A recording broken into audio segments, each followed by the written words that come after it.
ରୋଷେଇ ଘରକୁ ଆସି ଦେଖେ ତ ସ୍ୱାମୀ ଚାଲିଛନ୍ତି ଅଦା ରସୁଣ କଞ୍ଚା ଲଙ୍କାକୁ ବାଡ଼େଇ। କହିଲେ ଆଜି ଟିକେ ବାଡ଼ିଆ ଚିକେନ୍ ବନିବା, ଚିକେନ୍କୁ ଟିକେ ଧୋଇକି ପରିଷ୍କାର କରିଦିଅ, ସେଇଠି ଚିକେନ୍ ଆଣିଦେଇଛି ଥୋଇ। ଚାଲନ୍ତୁ ସ୍ୱାମୀଙ୍କ ହାତ ତିଆରି ବାଡ଼ିଆ ଚିକେନ୍ ବନେଇବା।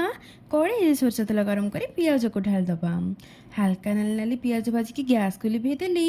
ଚିକେନ୍ ସାଙ୍ଗରେ ଅଦା ରସୁଣ ଛେଚା, ଆଳୁ ଟମାଟୋ କଞ୍ଚା ଲଙ୍କା ଛେଚା ଉଜାଡ଼ିଲି।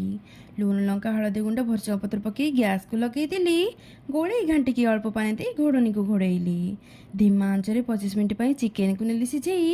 25 ମିନିଟ୍ ପରେ ଘୋଡ଼ଣୀ କାଢ଼ି ଦେଇଥିଲି ଟିକେ ଓଲଟେଇ ପଲଟେଇ ଆଉ ସାଲଟେଇ। ଆଉ 2 ମିନିଟ୍ ଗୋଳେଇ ଘାଣ୍ଟିକି ବାଡ଼ିଆ ଚିକେନ୍ ହେଲା ରେଡ଼ି। ଭଲ ଭଲ ପିସା ଟେଷ୍ଟି ଗ୍ରେଭି ଗିନାରେ ନେଲି ମୁଁ କାଢ଼ି।